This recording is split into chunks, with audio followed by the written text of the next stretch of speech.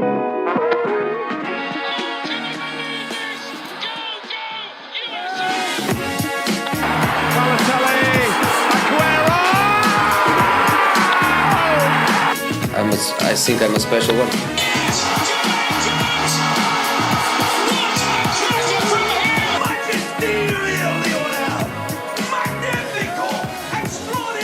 What are we doing? What are we doing?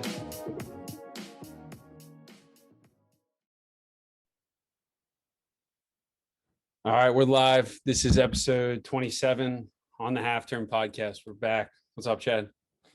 What's up, dude? Wow, real great intro. all day. If you're listening and not watching, Chad just clapped me up here. Super excited to see me. I haven't seen you all day, man. Back for episode 27. This is a crazy episode, man. A lot of storylines to talk about. But first, most important thing in the soccer world, what are you wearing? So I'm wearing a Wolves kit. I think we had it playing in a little league that we had, a little indoor league. Wolves kit. Let me slide it a little bit. Yeah. Yeah, so like I've seen it around when a lot of like Hispanic heavy like men's leagues. So this is an indoor league. They all buy like fake kits of pro teams. So like everybody's wearing a Barcelona, Juventus, like Real Madrid, whatever team. So we bought a bunch of fake Wolves kits and like guys make them. We have like a name and number on the back. They're awesome. We had Wolves shorts too. It says Catalana 14 on the back. Yeah. I think this one might be yours. Yeah. Yeah, you definitely weren't 14. I don't even know if you got a jersey. Yeah, it's a cool jersey. And then if you notice behind Chad in the setup here, I hung my 2010 World Cup Josie Altidore jersey. Fits perfectly between Chad and the Mbappe poster. And we'll keep adding to this back wall too. It's also kind of funny because Chad's fake Ultimate Team card is above my head and my Ultimate Team card is above Chad's head. So about time Chad finally got some good dribbling, some good pace. And you have more pace than me.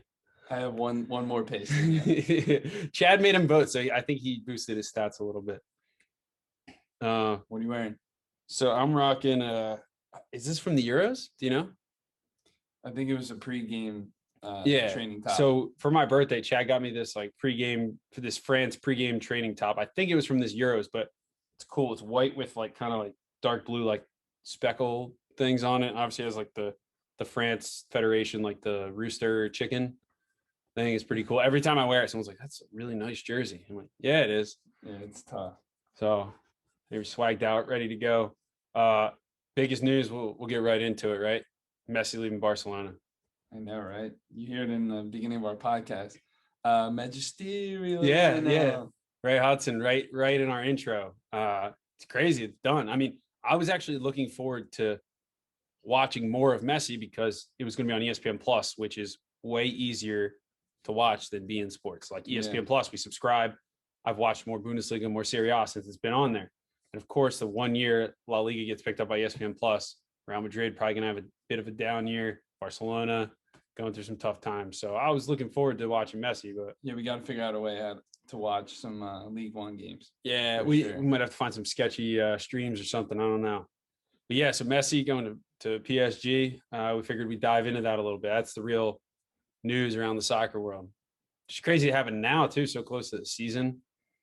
Yeah, you see, like I felt like it would be next summer. Mm-hmm.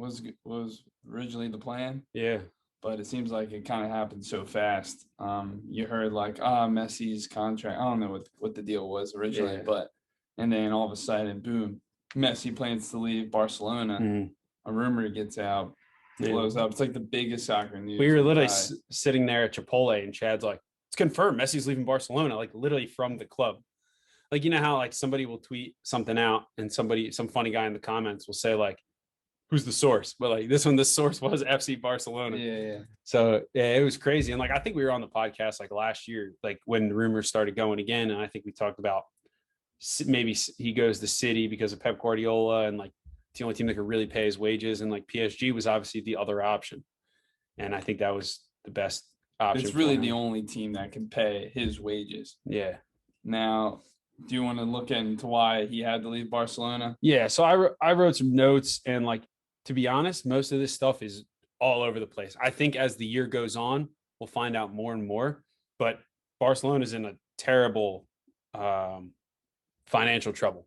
So they ended up blaming La Liga because La Liga has a harder cap than, I guess, the other big 5 leagues.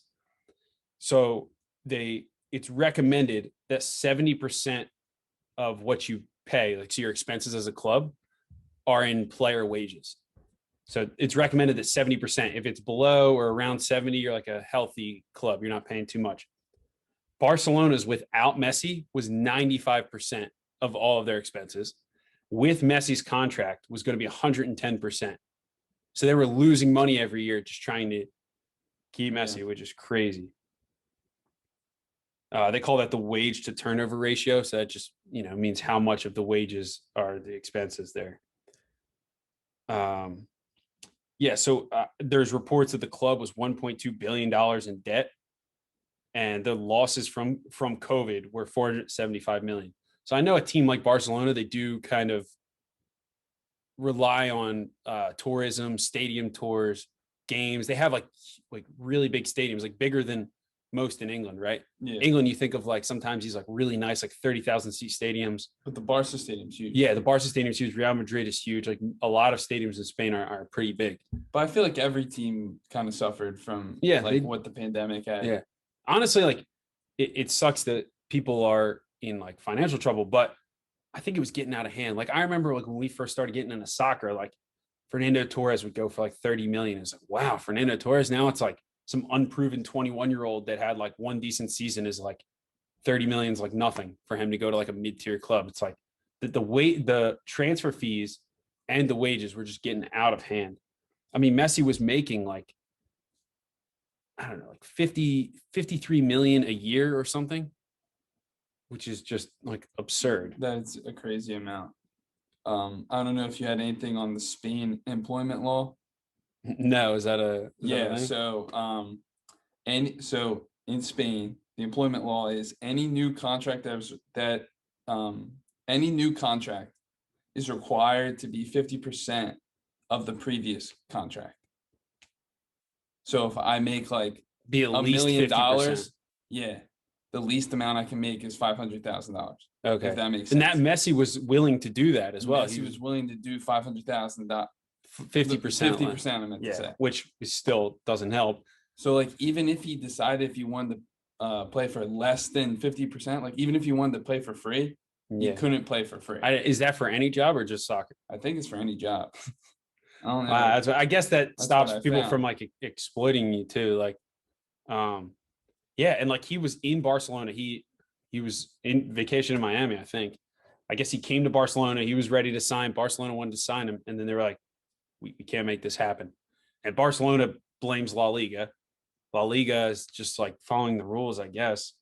Barcelona tried to persuade La Liga to loosen their financial fair play rules.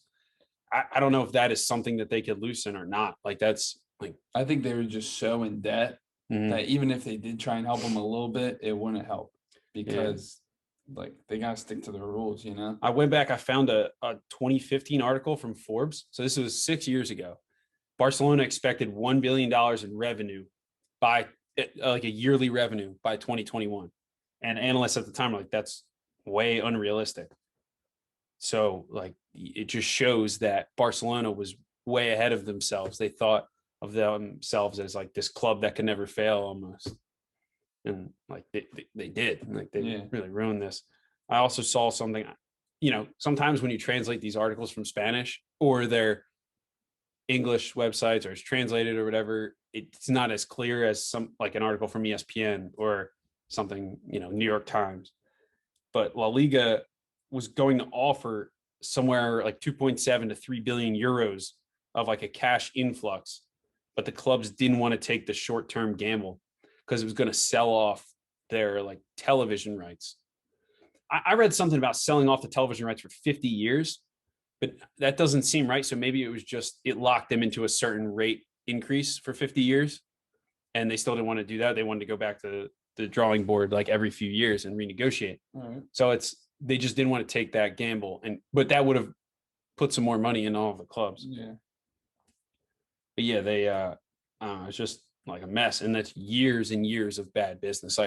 we're about to go through the transfer floor right now. I literally printed out their transfers. But if you're like looking at the wages this year, like the fact that Griezmann's making like $600,000 a week is crazy. And I know Umtiti's making like a crazy amount. I don't know how much exactly, but I know for a fact those two are like way overpaid. And they're trying to get rid of them right now, but clearly it's like too late. Yeah, well, when that's the problem is you buy these players, okay, so you pay the fee, but you pay them so much that you can't even offload them, because even if they were at a reasonable price, nobody's going to pay Griezmann 500 to 600,000 a week. So like it's like it'd be like in the NBA, it's an untradeable contract. Nobody wants that contract. And you see now people are doing smarter business where they just wait for players' contracts to go up, and then they make an offer, like, which is why PSG got like 4 or 5 really good free transfers. They literally got like pretty much the best goalkeeper in the world for free. They got the best player ever for free. They got Ramos for free. They got the Barca captain and the Real Madrid captain in the same window. Yeah. That's insane. That's wild. Do you want to get into the transfers a little bit? Yeah. So I went back a little bit, help from TikTok. Well, let's go. Why don't we go start in this year and work backwards? Yeah, let's work backwards. All right. Like, so this is just an idea. Window on my.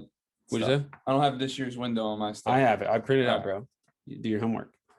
So this was not like that bad of a window. They obviously brought in Aguero for free, which, by the way, we called in a podcast back in the winter about transfers. Brought in Eric Garcia for free. Memphis Depay for free. That's an example of guys coming in at the end of their contract. Like, and Memphis Depay, like, people remember him as a flop from Man United, is like really good, dude.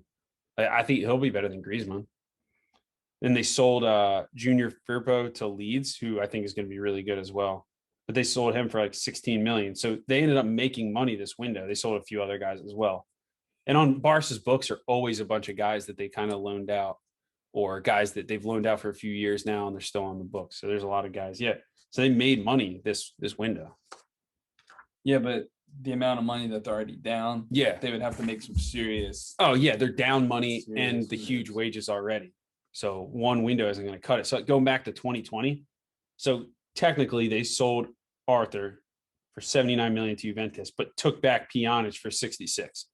So they paid, or they got paid a little bit of money to swap Arthur for Pjanic. But do you need Pjanic? Was Pjanic going to fit in especially for that kind of money? Now, I think they probably just wanted to get rid of Arthur, and it was the only way to get rid of him was to take somebody back, because you got to find players that are comparable and also like worth a little bit. So I don't really blame them for that. Another one like Trincao, like, do they need to spend 35 million on Trincao? Dest for 23 million. Like, I love Serginho Dest. We were talking about like how they need a right back, because I didn't think Semedo was good. Sergio Roberto doesn't cut it either. But like, if you're really in financial trouble, like, Dest is probably the right gamble to go for. But it's just in a window or in a time where you don't need to take that risk. Seems like they really wanted to hit on some players. Yeah, I think they missed and them too. Overspend for some players. And then it says they brought in a bunch of guys from Barca B as well, like Ricky Puig. Your numbers that you're saying are like 3 to 4 million different. They're going to be different everywhere, because the conversion, like euros and whatever. So like, yeah, we might not be 2 to 3 million. Does 2 to 3 million matter to Barca? Probably not when they're spending 60 million at a time. But yeah, they, in the 2020 window, they sold Semedo, good call. They sold Suarez for 7 million. Like, that's brutal. Like, Suarez is still really good, and like 7 million is nothing to them. Like, why not just, like, at that point, pay his wages and still keep a class player on your team? That's rough. They let someone like Arda Turan go on a free, which they paid good money to bring him in. That's brutal. I remember when they brought him in. Turan? Yeah. Yeah, he was supposed to be good. Wasn't he playing in China? I don't know. That might have been Paulinho. 5-star skiller though. I saw someone that like they tweeted Messi's leaving Barcelona because Arda Turan had like 2 good seasons or something like that. Yeah, they sold Rafinha to PSG for 2 million. I mean, that's like a squad rotation player. that's decent that you just kind of let go. 2 million. Like 2 million. It says 1.65 million. Yeah. But yeah, that's what I have for 2020. If you go back to 2019, I mean, look, it says Griezmann, 132 million. Do I blame them for trying to make that splash? Like, probably not. I've never been a huge Antoine Griezmann guy. I don't get it. I don't know. I don't know what he's supposed to be great at, especially paying him that much money. It's brutal. I never knew why they brought Griezmann. He never really fit. I don't know. I still don't know what his best position is, to be honest. Maybe to take him away from Atletico, but it still doesn't make any sense. Yeah. And the type of position that he plays. Yeah. It's like, does buying players from Atletico, is that going to make Barcelona better? Probably not. Who knows? Maybe Atletico bought João Felix because they figured he'll improve a little bit and they'll just sell him to Barcelona in a few years, you know? It's just like a weird dynamic. They also brought in Frankie de Jong for 90 to 100 million. Again, like I think it just fits so well that he came up through the Ajax Academy and he was like a good young player, the Dutch influence, all that kind of stuff. But it's just, that's so much money. And like, I like Frankie de Jong. Some people don't, but that's just an insane amount. And you know he's making a lot of money too. Then they brought in Neto, Junior Firpo for 22 million. So like we just talked about, they made a little bit of a loss on there. Now Pedri for 22 million, Braithwaite for 20 million. So like Pedri, Braithwaite, those are well, Pedri, good signing. I think good young player. Braithwaite, like he doesn't fit what Barcelona is. He was just like a veteran that they just splashed some money on to like be a squad player. Like, that's not what they are. Yeah, when they brought in Braithwaite, when La Liga opened up the rules for them to go sign a striker because they were in desperate need. All right, I think the listeners like understand like that some guys go in and they overspend and then sell some players for a little amount. But like all right, let's go through some of their departures this year though. They sold Malcolm for 44 million. I don't remember when he was ever good. But then they sold Philippe Coutinho loan fee, 9.35 million. So like that was a fee to loan him out. But like when was it? Probably the year before they bought him for, was it like 100 million somewhere in here? From Liverpool for 148 million in 2017-18. That's insane. This is the worst year here. 2017-18. Bought Philippe Coutinho for 148 million. Ousmane Dembele for 148 million. Paulinho from China for 44. Nelson Semedo for 39, Deulofeu for 13, Yuri Mina for 12. Yeah, that year was brutal. That was the year they sold Neymar. So they had money to spend, but they thought maybe since they're starting to sell some players that they can use that money. But we've seen it with a ton of clubs. You sell like a big star on a team. And you think, oh, I'll throw a little money in that position.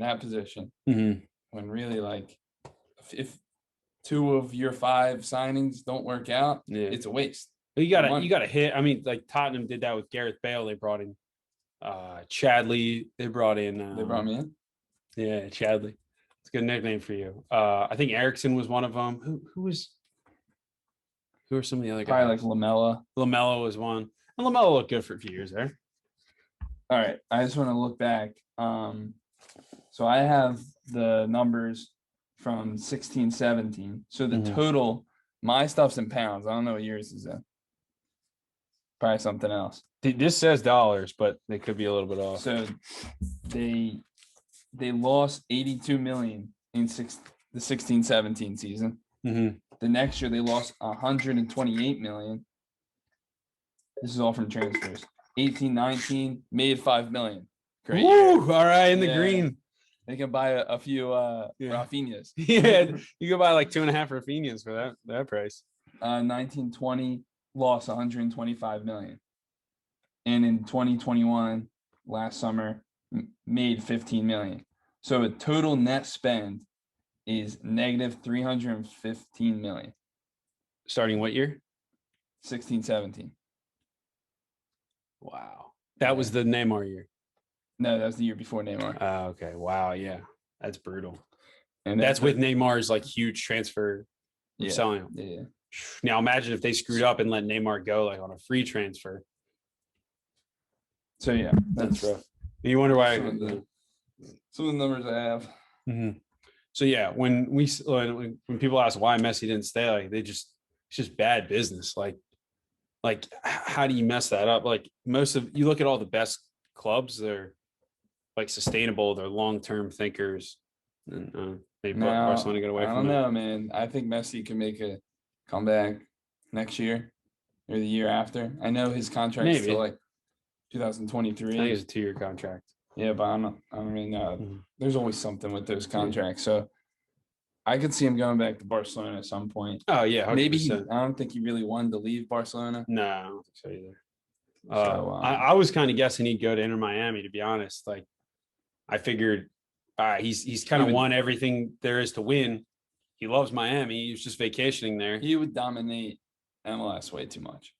He can't go to MLS. I don't know, dude. Yeah, imagine like a bone crunching tackle from Walker Zimmerman. Yeah, but dude's gonna win the Ballon d'Or and he's going to the MLS. Yeah, so is Paxton Aronson. He's in MLS.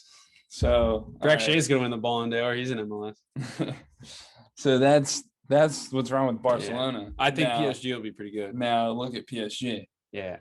Like, so you see all these like fake formations out there, like people guessing their lineup, and they just leave Angel Di Maria out. Like, to me, the best lineup they could play, kind of punt at left back. Who's the left? I don't know who they put at left back. Kurzawa. Yeah, but there's like a few guys that look like I don't know his first name. Diallo played a little bit at left back, and they have Bernia. Yeah, he's probably gonna start. No, I think he's third string. No, dude, big Bernat guy. All right, I guess we'll see. But Donnarumma is probably their better keeper, but Keylor Navas is still really good. Dude, he's class. So I think they go Bernat. I think it's Marquinhos and Kimpembe. I don't think Ramos is like. I think Ramos will get into the team eventually, but I don't think he's going there to start every game. Like, dude, he's old. He's always kind of. When it comes to a Champions League game, you're going to sit Ramos on the bench. Yo, relax. This is just kind of like an opening day feel. Obviously, Hakimi at right back. I think they'll rotate the outside backs a lot more than you would think, but Hakimi's class. Yeah. I think they some form of like Paredes, Wijnaldum, and whoever they want to play as the 10, whether it's Di Maria or Neymar. I think Neymar might be playing more as the 10, and then you have like a front three of Messi, Mbappe, Di Maria, Messi, Mbappe, Icardi. Who am I missing? You have in the center, other center mids, Wijnaldum, Paredes, Pereira. Who else? Julian Draxler. Julian Draxler's kind of slept on. He's good. Yeah, what are you talking about? Why are you just looking? Julian Draxler's going to put Messi on the bench. All right. Yeah. All right. He's the, what is Draxler? German? Yeah. The German Messi. You want to hear my lineup? Sure. So I think Navas will definitely get the nod at first. Yeah. Well, now there's going to be way more squad rotation. If you look at PSG, like deepest team in the world. Yeah. Two really good center backs, and then Kimpembe, like. What do you mean, really? Kimpembe is really good, but he can be like a little like hothead or something. Like sometimes, like I guess it'll be like the 80th minute normal game, and then boom, he just slide tackles, takes the dude's leg. Good, that's what you need. He's stuck in a little bit. So I think it'll be Marquinhos and Ramos at center back. Marquinhos is really good. Kurzawa, Hakimi. I think it will be a midfield three of Verratti. Paredes. Oh, I forgot about Verratti. Verratti, Paredes, and Wijnaldum. Yeah. And then Messi, Neymar, and Mbappe. Yeah. I'm leaving out Di Maria, but like. Yeah. I guess it sucks. But Di Maria, if he plays, like, he does a lot of the defensive work for PSG. Yeah. Maybe they play three in the back and Di Maria is like a left wing back or something, and Hakimi is a right wing back. But then it's like, who's the best to cover ground there? Verratti and Wijnaldum. You leave out like a true defensive mid like Paredes. You have the Messi, Neymar, and Mbappe front three. But how do you think Messi fits in the team? I guess it's similar. I don't think it really matters. Like he's Messi. Yeah, I guess so. But he doesn't really defend. Do you need him to defend? No, but when you also got Mbappe and Neymar up there,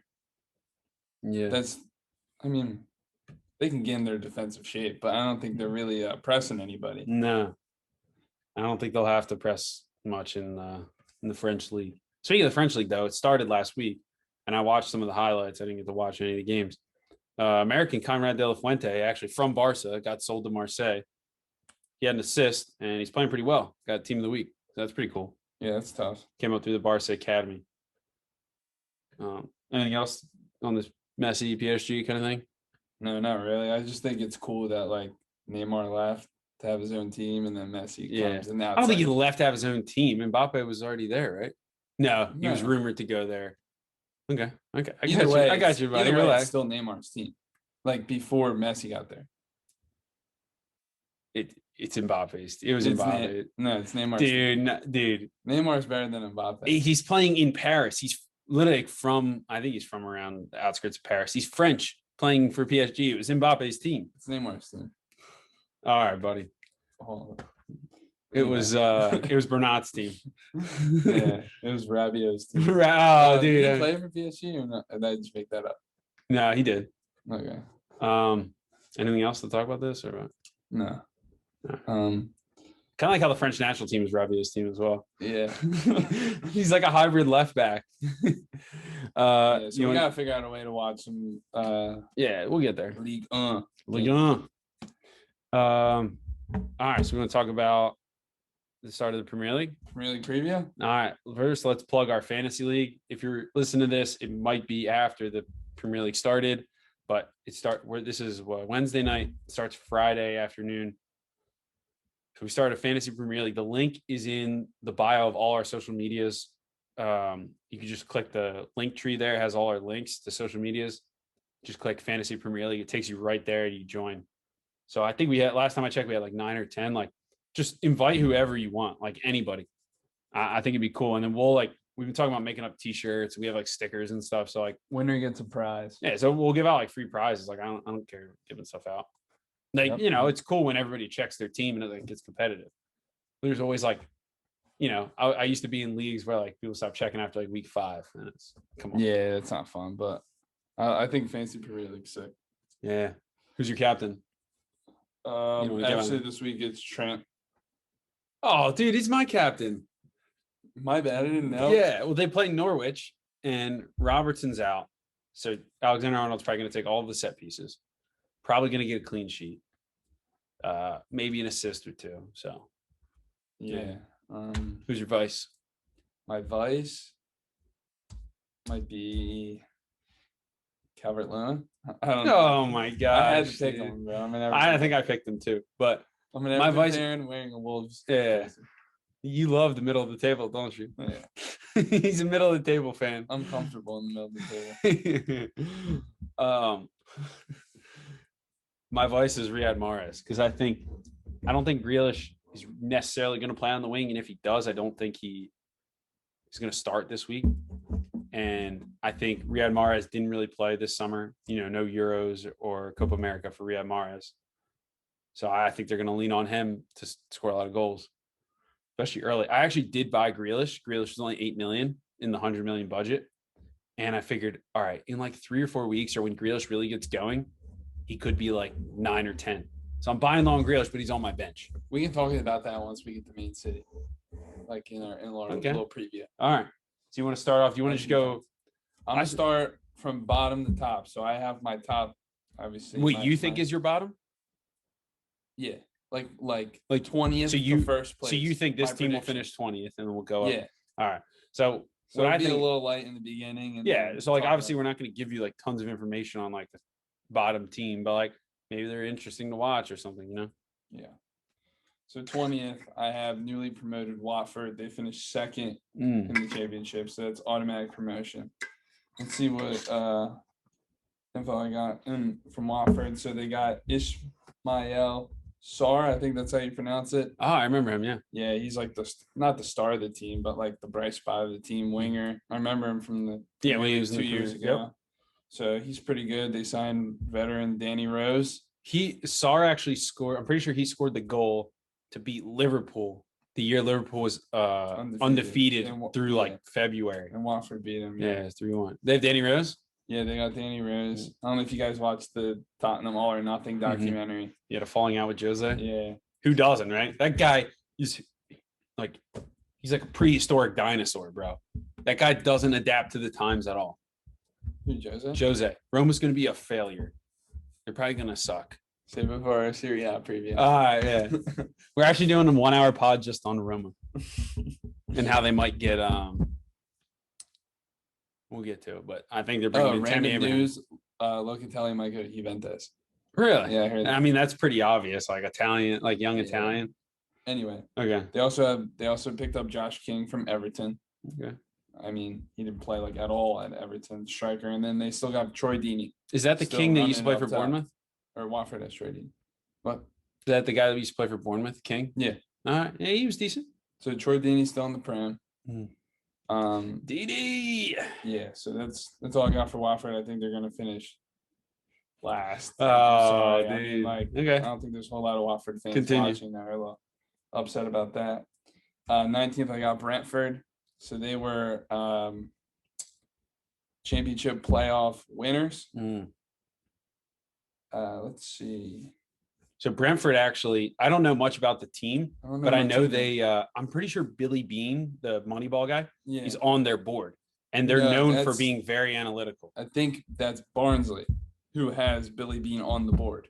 Well, Brentford's still very analytic.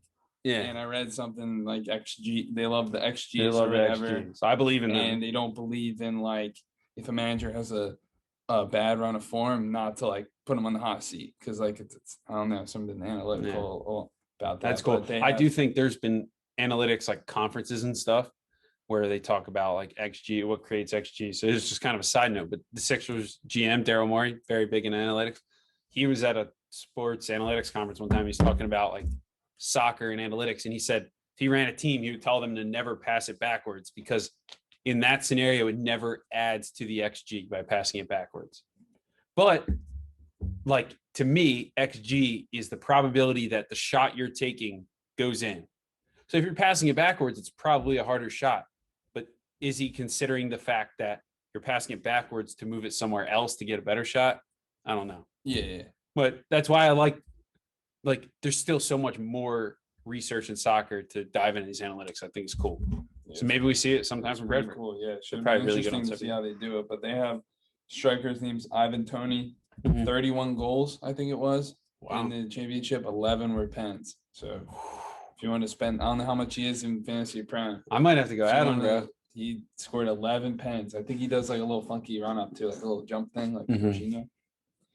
Okay, and the third team I got being relegated is Burnley. So Burnley's still in the Premier League. But I don't think they will be. Chad and I after have this year. joke that in my head, West Ham, Aston Villa, and Burnley are all the same team. I can never, I don't know if it's a logo thing, a color thing. Like I could watch them, I could watch a Villa game and be like, oh, West Ham played like crap today. And like, I know it's Villa, but like in my head, like, It's because they're all the same colors, but Yeah. I'm just like, figure it out, dude. yeah. Anyway, they actually have new American owners. Okay. So that's what I read. And that's really all I got. I don't really think they have enough to stay up. Sounds good. Sean Dyche just Sean the Dyche? coach. Yeah. I'll get him through. It's all right. Coming in at 17th, I have Brighton. Right. So Brighton is like they were so good on XG last year, so good on expected points. Like that's a team that last year I wanted to try and bet on as much as I could because if you look at their expected points compared to their actual points, their expected points were way higher. So I figured it'd come back to the norm a little bit to what their expected points are, and they just didn't. Yeah. So, but they're like a team. It seems like they'll like play in like a little like low block against like the big teams, but like they won't concede a lot, but they won't score a lot. yeah, Like they really have no like attacking threats. I saw a chart the other day about teams that concede the lowest amount of expected goals, like how often they win the Premier League, and it's pretty much every year the team that concedes the lowest XG win the Premier League. But like I was looking at and it was like City, Man United, the order of the table, and then like fourth was Brighton. Oh I yeah. was like, yeah, that's crazy. It just shows like one, the XG might not be perfect, but two, how far like they're due for some good luck. Yeah. But I mean, like I said, like they defend well, I guess, if that's what you're getting at. And they sold Ben White though. Yeah. So shout out FC Wonder Kid, our boy Ben White. Yeah. Let me turn this light back on. I'll keep going. But a guy on Brighton that I really like his name's Tariq Lamptey. He was bought by Brighton from Chelsea right back. Really good player. You good? The light's not working? Nah, I think we might be a little bit out of light. It's all right. All right, coming in at 16th, I have Southampton. Did you know Danny Ings left Southampton? Yeah, he just got bought by Villa. Yeah. Yeah, so he just got bought by Villa. So they're going to rely on Adam Armstrong to provide the goals. And they still have James Ward-Prowse, who's a walking set piece. I heard that James Ward-Prowse didn't miss a minute last year in the Premier League. One of only like 4 or 5 field players to do that, which is insane. Really? Yeah. He'd be a good pick for fantasy, honestly. I didn't pick him. I might have to go back and redo that. Yeah, so then we got Newcastle. Literally not much notes about the Magpies. Your note is that they are the Magpies. Alan St. Maximin is the guy. Mm-hmm. Steve Bruce is still the coach. St. Maximin's the guy. Really good dribbler, French winger. Mm-hmm. So I think I have him. Check him out. He's fun to watch. Mm-hmm. And then an exciting team that I'm like excited to watch is Norwich. So what position is this? Where you at in the table? This is 14th. Okay. Yeah, so this is getting to your section of the table. This is your favorite. The 14th to 8th is like your sweet spot. Yeah, so these were the championship winners. Straight up Norwich. Timu Pukki again, about to pop off. We'll see. But if he doesn't pop off, right behind him is Josh Sargent. Sargent, yes. Which is move to the Prem. Look, I think it's kind of cool, and I hope he plays, but dude, I don't see it, man. Like, I want him to be good. I think there's like a cult following of American fans that just see a young striker playing for a Big Five, like a team in a Big Five league, and they're just like, he's good. I don't know. Does he score? Does he do anything? I think he's got pretty good hold up, and he could link up fairly well. He doesn't create any goals. I don't even know if he'll be the backup striker. I heard there's like another guy that they use with Pukki. Yeah. So they bought him for like 13 or 14 million, right? Yeah. At least he's like playing in the Premier League though instead of playing. He's gonna play in the 2 Bundesliga. Yeah. So but they lost Emiliano Buendia to Aston Villa. Yeah, Buendia is huge. He was really good when they were in the Prem and last year in the Championship. Mm-hmm. And then they also got Billy Gilmore on loan. Billy, we talked about him last podcast. Yeah, and then Milo Rasheeska, he played for what team in the Bundesliga? But I remember watching some Bundesliga, and this dude's a winger, like real good dribbler, like so he should be pretty good, fun player to watch. And then obviously my boy Ty Cantwell. No, dude, I love Cantwell. He's swaggy. I think he's gonna have a breakout year. I think he's going to get some goals, some assists, and he actually in preseason had a bicycle assist. Oh, that's pretty cool. Yeah, probably totally by accident, but that's cool. Yeah, I think he was going for a goal. In 13th, I have Crystal Palace with Patrick Vieira as the coach. I don't know if he was really that good at New York City FC. I don't really remember. He wasn't good. They were like really good before he got there, and then they were like okay when he was there most of the time, if I remember correctly. And then he recently coached at Nice. Yeah. Weren't they not that good as well? I don't know. So do you think he'll be like effective? I don't know. Like to me, it seems like Palace always has a few French guys. Balassi was French, right? It was like Senegal or something. I think he's some African nation. I don't know, but they probably speak. Maybe it's a French speaking thing. Maybe it's a cultural thing. I don't know. But like, it's all about like getting the most out of like individual players. Like I feel like that's Crystal Palace every year. It's like individual players. Zaha, Benteke. I think they each had Eze's hurt, I think. Ooh. I think he picked up an injury. Picked up a knock? Yeah. I think Zaha and Benteke both had 10 goals last year or more. Wow. Or combined, I forget. But they have a lot of talent. Conor Gallagher on loan from Chelsea. He was at West Brom last year. I like him too. Mm-hmm. Center mid, I feel like he'll be doing it. It's a shame West Brom went down because that 5-4-1 super low block is going to be missed a lot, man. I'll tell you. The amount of times it was like 12:30 on a Sunday and they were playing they played City or Liverpool every weekend. And there's just low block. There we go. 2 hours of low block football. It's just like how many center backs can you throw on the field? Yeah, well, hopefully we don't see a lot of that with Crystal Palace. Yeah, because they got that talent, bro. Yeah, so they're one of those fun teams to watch. I like watching on TV like their stadium. Their stadium has a nice camera. Yeah. Angle. So at 12, I have Wolves. So the kit that I'm wearing. Wolves new manager Bruno Latte, I think's his name.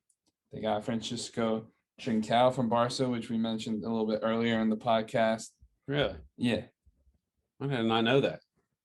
Oh, I thought we talked about that. I knew that he was on Barcelona last year. Was it on a loan from Barca? No, Barca bought him. I think he's on loan this year. To Wolves. Yeah. On That's loan what or I was bought? asking. I forget what it is. Okay. The fans will know. Yeah. But I'm not a huge Trincao guy. I wasn't that impressed when I watched it'd him. be cool to see like Adama Traore turn up like he did like two seasons ago. And then Jimenez. Should be coming back. Jimenez should be coming back from Fabio Silva, Yeah. Connor Cody, It's literally like all Brazilian dudes and like Connor Cody. Portuguese dudes. Portuguese. That's what I meant. Yeah. Anything on Wolves? Not really. And then 11, I have Aston Villa. Let me find my notes. Did you already talk about Burnley and West Ham? Burnley, we already talked about. West Ham's a little higher. Oh, Yeah. Okay. So Aston Villa, obviously, they sold Jack Grealish for 100 mil. Mm-hmm. That's a lot of money for Aston It's Villa. a ridiculous amount. But then you look at it, and once you buy 2 or 3 key players, you cut a huge like chunk into that already. That's what we were talking about with how high these transfer fees are. Like 100 million doesn't go as long or as far as like it should be going. Yeah, so I don't know if they obviously haven't spent it yet, but they spent money before they sold Jack Grealish on Buendia and Ings, Danny Ings. Yeah. And they also have Ollie Watkins. And I think they bought Leon Bailey. Yeah. So that attack's pretty nice. Leon nice. Bailey, Buendia, Danny Ings, and Ollie Watkins. So why aren't they higher? Because I guess I'm iffy on their defense. All right. But I think they'll have goals. Okay. So that should be a fun team to watch. Them and Palace going head to head. It's not just going to be all about Jack Grealish all the time. Yeah, I got you. All right, let's keep it rolling here. Got some big teams. I know I'm speeding through. Got some big clubs like Everton to talk about. And then right around the corner we have West Ham at 10. Oh man. So I think since they're in the Europa League this year, I think that'll hurt them. Towards the end of the season, more games. I guess play. that makes sense. Yeah, they have to be deeper. But they held on to. They were thinking about getting rid of David Moyes as the coach. Still there, and they still held on to Declan Rice. Yeah, it's big. Yeah. I think a lot of people were trying to get Declan Rice. You heard Man United rumors, you heard Chelsea rumors, you heard. I don't think City was ever real, but you heard those like 2 or 3. Yeah, and then they just died out. So he's still with West Ham, and then number 9 we got the Toffees. Then I guarantee they'll finish 9th. Like you really got that one spot on. So everyone was super hyped up last year. And it turned out that they finished 10th last year. So like no one's really hyped up this year. And I think they'll finish 9th. So they lose Ancelotti. Who James really liked. Mm-hmm. Questions if James will stay, but it's looking likely like he's playing in these preseason games. Yeah. But they just lost a few days ago to Man U 4-0 in a preseason game. Oof. So that's pretty brutal. Yeah, but those things like you can't, it's hard. I think it's hard to take away from preseason games in soccer. Like knowing what I know now, like you could work on something, but without every fine detail, without the set pieces, without the certain like defending intensity, like to me in like squad rotation. Yeah, definitely squad rotation. And then we talked about how they got Townsend, Damari Gray, Rich Carlson, and Dominic Calvert-Lewin, but I wanted them to sign Denzel Dumfries, the right back from the Netherlands, because he had good Euros. Where do you play? Where's he play club? He plays for PSV. Okay. And a big team's trying to get him right now. I think Inter or something. If a club had a policy, all they could do is buy players from Ajax and PSV. Like that'd be a great policy. Yeah, Everton needed. I thought they needed a right back. Can't rely on Seamus Coleman's old legs. He's a leader of men. But all right, Leeds at 8. Leeds, dude. I like Leeds this year. So we all know how they play, high pressing and stuff like that. So I saw another graph today. It was most sprints. What was it? Distance covered and sprints. And Leeds was at the top middle. So it means they have pretty much the most sprints, pretty much the most distance. And like everybody else was significantly lower. Like it's like shocking. Like, yeah. But they did add some squad depth. Go ahead. They win games like 4-3. Yeah, dude. It's nice. Pretty crazy. But they say like Bielsa's teams like kind of burn out towards the end of the season. I think that's a team, if you're betting, like I would bet on them to start the season. Because I think start this season. And like how many players do they have that are internationals? Like they got a decent summer of rest. Yeah. Probably be in preseason, but they also work some hard in preseason. And we got high school, college, and MLS product, Jack Harrison, permanent deal now. And, yeah, but before high school, he also played at Man United's academy, so like it's a little cheap there. But they bought, like we said, Junior Firpo, which they needed. They bought they got a center, or Llorente, the center back, is coming back from injury, something like that. Okay. Was he injured or on loan? I don't know. I was reading a bunch about Leeds earlier. I don't know. I'm excited to watch Leeds. I think they're going to be good.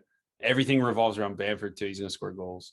Yeah, he's a good fantasy pick too. Yeah, I think I have Bamford. I feel like we've named like 15 guys that I have. I think I told everybody my team. You just got to guess the formation. Pick the opposite. All right. Before we get to the big clubs, I have Arsenal. Oh, dude, cheeky. I'm kidding. Arsenal. Wait, Leeds was 8th, right? I meant 7. Okay. Arsenal 7. All right, that's more realistic. Yeah. So I think Mikel Arteta will have a better season than he did, but the pressure's on. Yeah, I think it's time to see like what Arteta ball is. You know what I mean? Like how long is he going to get to like implement a style? Like those players are good. They're not like I great. guess he had time to get some players, what he needs out of players and stuff. Mm-hmm. I think Saka will be really good. Yeah, I think he'll take a step up. Yeah, just need more out of like players like Aubameyang. And I mean, we have like Arsenal fans that listen, and like I feel like every Arsenal fan that you know is like very into Arsenal. There's nobody that's like, yeah, I root for Arsenal. They're like, I love Arsenal, which credit to them. But like, do Lacazette and Aubameyang ever play together? Like it never seems like they're on the field together. I think they do sometimes. I don't know, depends. Man. But to me, it's like Arsenal like need to do something. It's getting kind of annoying. I heard them linked to like a few like decent players, but yeah, but they got like a talented team. They didn't hold on to Odegaard. Odegaard won the stay at Real. He's going back to Real, but apparently he wants to move away from Real. Right. He just went back to Real. But yeah. Okay. Yeah, there's brought in Ben White, right? What other transfers did they do? I don't know. I don't really have that written down. I think they made Danny Ceballos a permanent deal. Okay. Obviously, like last year, we talked about how they let Guendouzi walk for I think nothing. So like, I was a big Guendouzi guy. Xhaka had a good Euros. Mm-hmm. But I don't know, man. Like relying on Granit Xhaka for like what feels like the 5th or 6th year in a row. It's just like, come on, Arsenal. Like, what are we doing here? And this is why I have them at 7. And like a team like, we'll talk about Man United in the future, but they get Varane for 40 while Arsenal have to pay 50 for Ben White. I think it shows that there's no swag in going to Arsenal anymore, that they have to overpay for somebody that's a clear step down. Like, was Man United or was Arsenal ever going to get Varane? No, but like it shows that Arsenal have to pay that extra transfer fee to get a player that wants to come to Arsenal. Yeah, like you said, like there's no swag to like go to Arsenal. I mean, like you go there and you're instantly under pressure. Like you need to like do good. Then they haven't in a while, so I think that's where yeah. So in that case, it's hard. Anything else on Arsenal? Nah, that's it. I'm sure there's plenty of people out there that would tell us. But I'm excited to watch Arsenal. Yeah, I'm excited to kind of just watch a Premier League game, to be honest. Yeah, dude, right. There's I think the first game, 7:30 a.m. is like delicious matchup. I forget what it is. Is it mouth-watering? Yeah. Go ahead. Who's 6th? Either way. I'm going to guess. Is it Leicester? Leicester is 6th. So last year they were in the top 4, the longest team to ever hold a top 4 position and not make the Champions League, right? Lost it on the last day. Yeah, on the last day. That's crazy. So, but they lost Wesley Fofana to injury. Oh yeah, apparently I didn't see the injury, but apparently got wrecked by somebody on bad challenge. Was it in preseason? Yeah. Oh, that sucks, man. Because he was a beast last year. Mm. But they got Patson Daka from RB Leipzig. Mm. I mean RB Salzburg. Yeah, it's supposed to be really And good. Boubakari Salmer. Samari?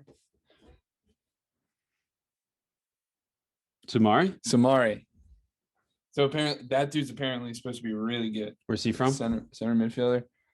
Don't know where he's from actually. Okay. I think he came from the French league. Could be totally wrong, but those are the key signings. Vardy doesn't age; he just keeps going. No, he doesn't, and they still have Iniacho. Yeah. And I think Harvey Barnes is going to turn up this year. Got him on my fantasy team. I think I have number 7. Ooh, I think I have Madison on my team because he fit the economics. He was like 7 million. Yeah. Like he'll probably be on a team that's good. They might have a few clean sheets. Like he might get some assists. I think he takes set pieces. So like that was a good risk. I think. Is that on Leicester? Yeah, but like Leicester's always like battling with the top teams now. Ever since they won the Premier League, they've always been up there. Spend their money smartly. Number 5, I have Spurs. Oh. Will Harry Kane be there? I think Maybe. so. It seems like he's probably going to stay. Yeah. Dude, so we were having this debate the other day, like how good Harry Kane actually is right now. And like he's the favorite right now. I think he's like 3 or 4 to 1 to win like Golden Boot. To me, dude, I think if I was like a Harry Kane or a Spurs fan, I'd be worried about what I saw in the Euros. To me, he looks like, I don't want to say slow, like that's like him though. Like, I get it, but I've he never didn't thought of Harry Kane and been like fast. Yeah, but he doesn't look like he's popping up in the right positions. He doesn't look like as dangerous. Like, something didn't look right with Harry Kane. I mean, him on England is different than him on Spurs. Him on England, he has like you got like Saka, Sterling, all Mount, all those guys floating in Harry Kane's space. Mm-hmm. But like Spurs, like it's kind of his team, you know. All right. Which I think he would be. That's why he would be a good fit in Man City. But they signed Christian Romero from Atalanta for 40 mil. Apparently, he's supposed to be really good center back. Yeah. Because they lost Toby Alderweireld to Qatar. He went to the Qatar league. Absolute Spurs legend. They should make Toby Alderweireld the chicken on the ball like this. This should be the new logo. Him and Vertonghen, because they're the same guy. Where did Vertonghen go? Vertonghen left last year to yeah, Galatasaray or something, right? Somewhere weird. Yeah, I don't know. Speed up a little bit. Not for these big clubs, but we got to get rolling. All right, Man United is 4th. Wow. Yeah, a lot of people are picking them to be champions. Ooh. Like, look, I don't know. I think people are just like, oh, I'm tired of City. So they just pick Man United. So they got better. We were on here asking them Definitely to get Sancho. They got Sancho. It's hard to put him at 4th when they finished 2nd and got better. So did everybody else. I think Liverpool will just be better. But yeah, so they picked up Varane for 40 million. I think Luke Shaw is like rock solid. I think Varane will play with Maguire. Wan-Bissaka, apparently they kicked the tires on Trippier and they couldn't get him. Oh, really? Yeah, I think Trippier is probably better than Wan-Bissaka. People like keep talking about, like we talked about last time, McTominay. I think of him as a starter. I know they re-signed Matic. And you really want them to sign Camavinga. Like, well, like you really like Camavinga and you think you would fit well. But that would take away from your boy McTominay. So if it takes away from McTominay, it's a no-go for me. But yeah, they signed Matic and a few other players like these big contracts, and I think it takes away from what they could spend. But yeah, Bruno Fernandes, I was not impressed with him at the Euros, but I think he's just a different player for Man United. Yeah. And it could kind of be like his show. But yeah, he's also another pick I have in fantasy. He takes every set piece. Like there won't be a set piece. If he wants it, he's taking it. Yeah, you're right. Especially Pence. Sancho, Rashford, Cavani is probably their best option. Cavani will probably start at the 9. I mean, if they really want to spend some money, spend on like a big name forward. Holland? I don't know. I don't see Man United having the swag to sign it. It doesn't seem like a place Holland would go. But you think Sancho on one wing, Rashford on the other? That's what I would think. Like if I'm making a best 11, yeah. I'm pretty pumped to watch Sancho. playing the Yeah. Premier League. Dude, you're getting me excited for the league, dude. Yeah, I'm hyped because like it's cool seeing a guy go from like a big club in a different league Yeah. and come to the Premier League and seeing like how they transition, I guess. Like especially like one of the best young players in the world coming to the Premier League and playing on a big team. We were talking about this the other day. When who was it? City signed somebody from Manchester. Who was in there? We were just talking about this.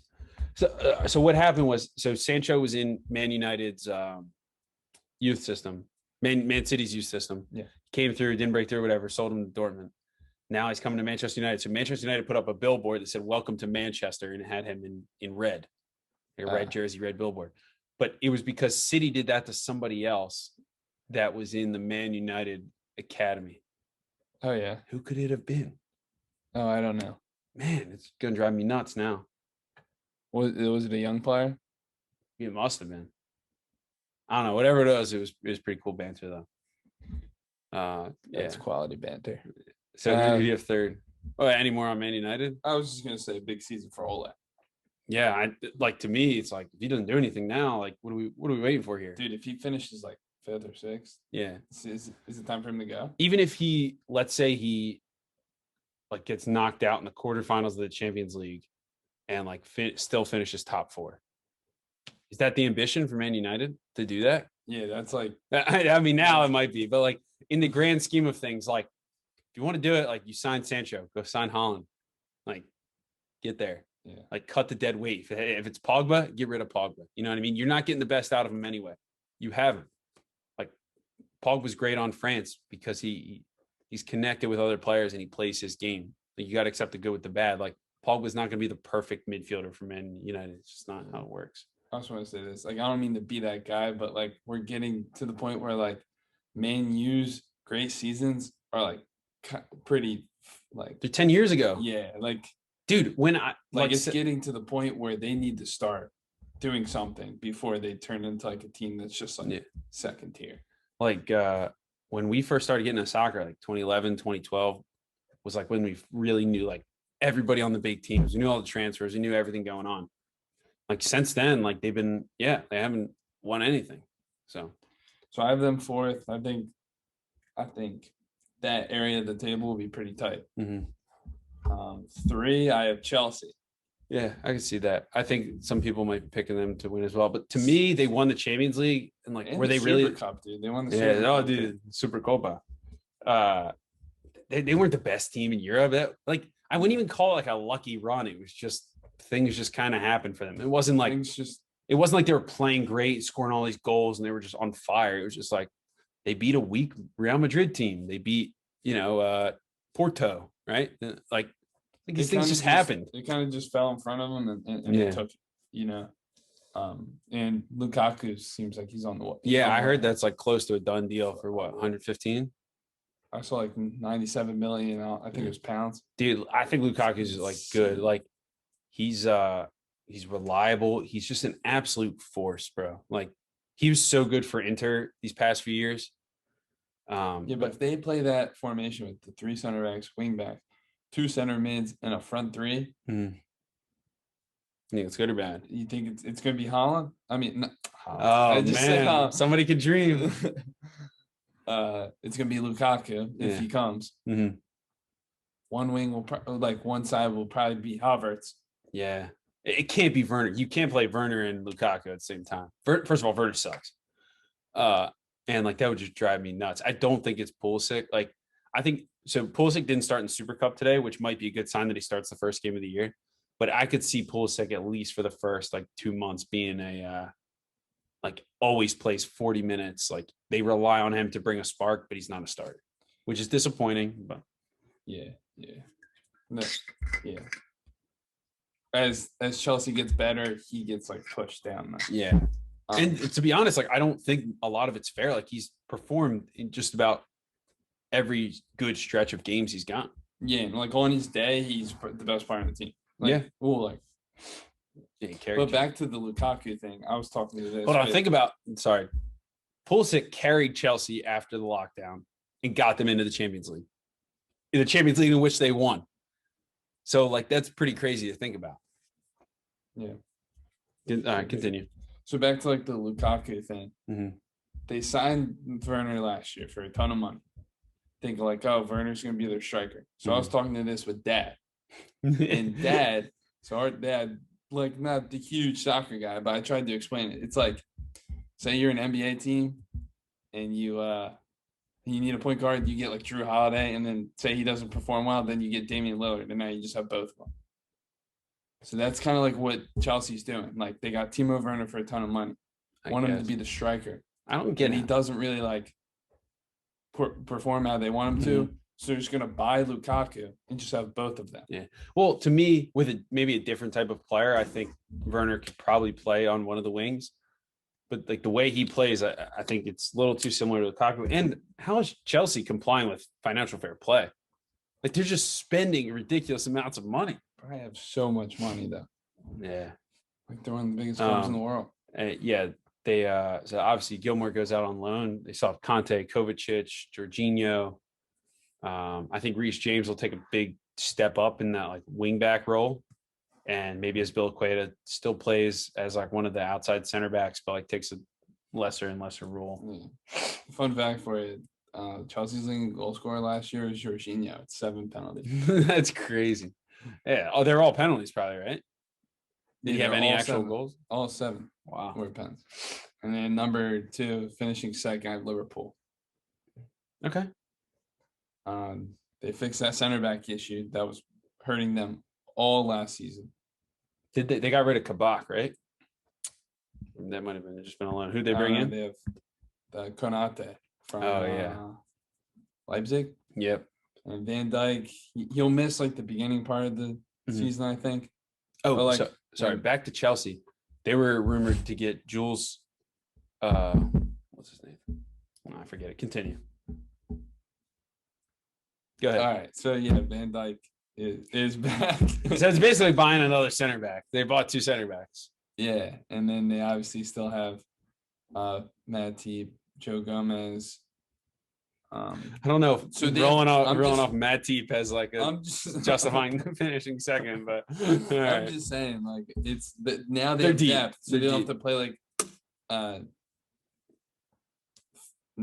Nat Phillips or whatever his name was. Yeah, I don't know if his name was that Matt, guy. But yeah. So all right, I also think here's a good reason why I captained Trent Alexander-Arnold. Fabinho playing midfield gives them more balance in the midfield, allowing the wingbacks to maybe get higher. I think that's a good sign. Robertson's obviously out.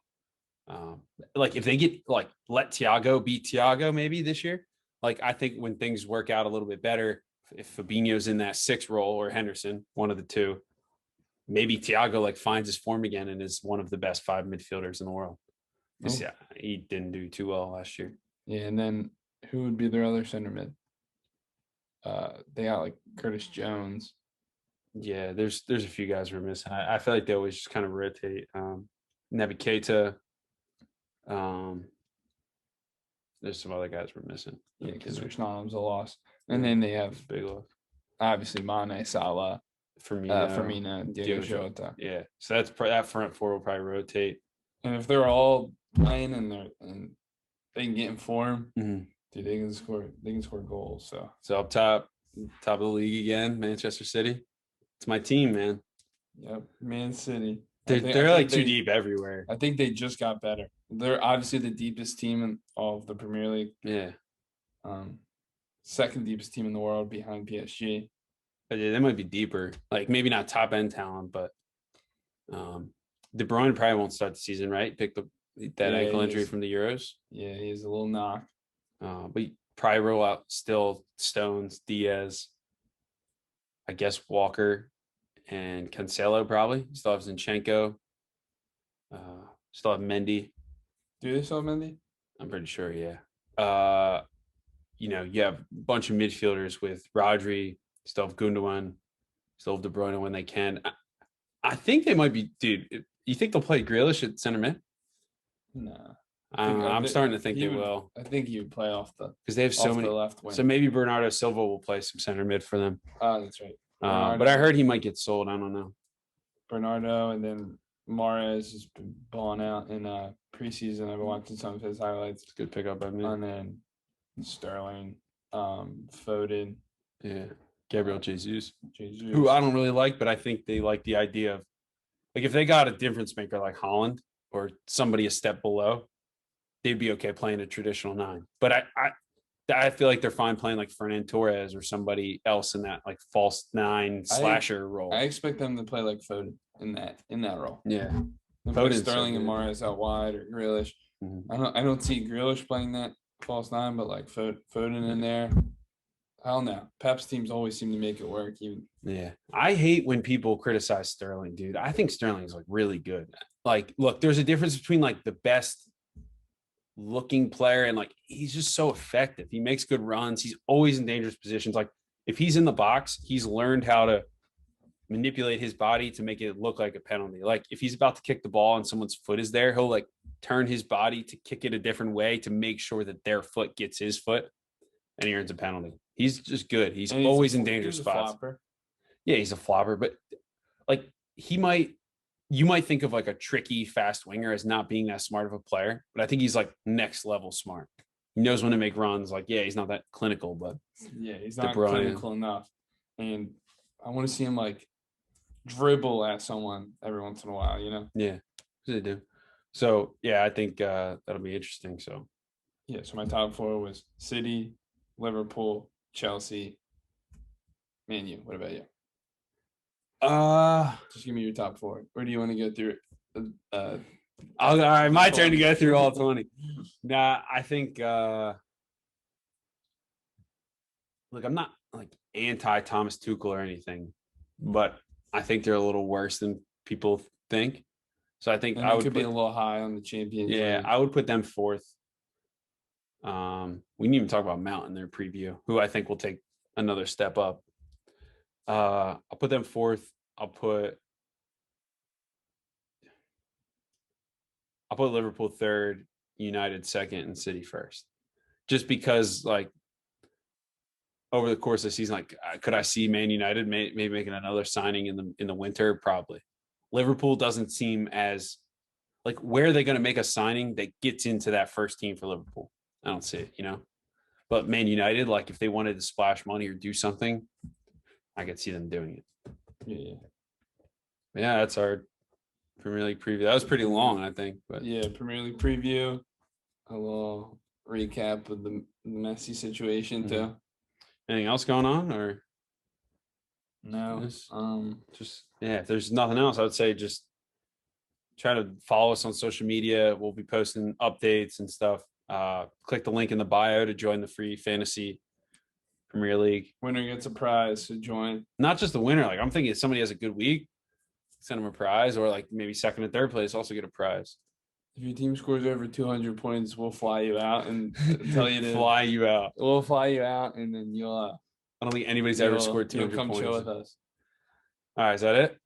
That's it. All right, man. So that's episode 27 in the books. All right.